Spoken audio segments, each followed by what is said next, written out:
Why Russia never put a man on the moon. The secret of the Soviet rocket. The period of the 50s and 60s was called the Cold War between the U.S. and Soviet Union when things were difficult between them. Americans and Russians were allies in order to defeat Germany. This Cold War was an indirect war. There were no military confrontations, nor did they meet on battlefields. It came in 1961 when East German communities built the Berlin Wall with the aid of their Russian sponsors. The anti-fascist protection rampart wall, for many, was a barrier that intended to prevent East Germans from defecting to the West. In 1950, Korean War broke out between South Korea when the Americans against North Korean with the support of Russian and Chinese. The war ended in 1953, and it resulted in the partition of Koreans. Lands and Countries War was not the only Cold War between the two powers. Space race was another type of the U.S. and USSR conflict. There were a competition between the superpowers to discover and achieve technology to conquer outer space. When Neil Armstrong reached the moon as the first human to set foot on it in July 1969, the U.S. were celebrating the victory. On the other side, the Soviets were unhappy with the achievement since the one in the spacesuit was American and not a Russian. After the war, the intelligence officers of both Americans and Soviets grabbed as many as they could of German rockets experts so as to help them to be the most successful in the space race domain, because Germany have done great achievements during the Second World War when they developed V-2 rockets, which they attacked England with. Then they developed the V-2 that had a range of 200 miles, and it was able to carry 249 pounds of explosives. In 1955, Americans announced that they will launch a satellite into outer space soon. In August from the same year, Russians replied that they will launch one space satellite too. They could not let the whole propaganda to the U.S., so they must participate as well. This was the start of the space race. In October 1955, Soviet attained their first success in this domain when they launched the first satellite, Sputnik 1, into space, while Americans did nothing yet. That led the American President Eisenhower gave the men order to launch their first one as soon as possible. After the Russian Sputnik 1, and by December 6, 1951, U.S. launched their first satellite, Vanguard, to the outer space. The process was televised live, and millions were watching the incident. However, everything went wrong when the rocket exploded at a high of our feet. American embarrassment published in almost all the headlines of newspapers. It was an opportunity for Russia to swagger more, though they had their failure too. Russia confessed in 1989 that they failed in sending 3 probes to the moon, yet they were smarter because they have not done the process in front of millions of viewers. Therefore, no one could know about their unsuccessful operations, not as what was happened to the Americans. After the success of Sputnik 1, Russia launched Vatnik 1, which was the first spacecraft that carried the first human, Yuri Gagarin, 27 years, to the space into orbit around the Earth. He spent 108 minutes in the flight, then it landed safely on the Earth.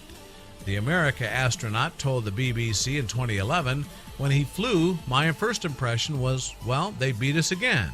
He then went to the moon in 1972. On the other hand, the American President John F. Kennedy was astonished by the Vatnik 1 before he was not enthusiast for space exploration. If Kennedy could have opted out of a big space program without hurting the country in his judgment, he would have. Wisner said in John M. Longston's book, The Decision to Go to the Moon, especially that his administration experienced another failure after one day from the Vatnik success.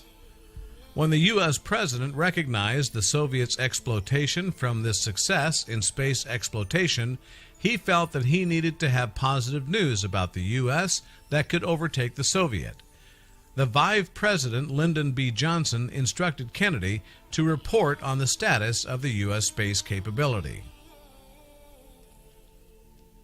They had two choices to rival Russia, either to develop a space station in orbit or to send a man in a mission to the moon, and they chose the second option.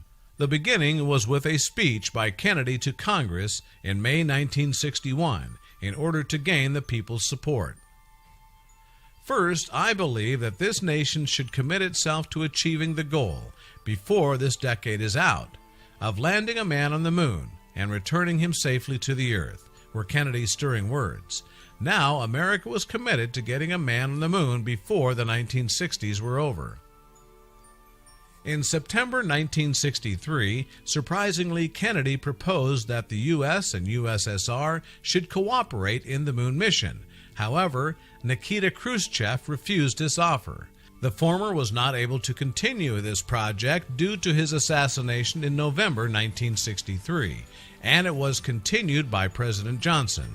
During that time, Russians were doing their best to be on the forefront again, after launching new generation of rocket, Vatnik N1. The space race became the moon race.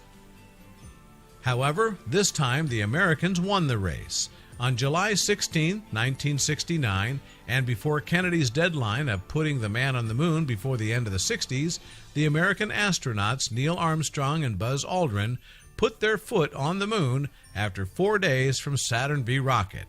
Apollo soaring, finally Americans achieved something to be truly proud of. The Soviets made huge efforts in order to get to the moon first, but what have been happened and led them to lose the race?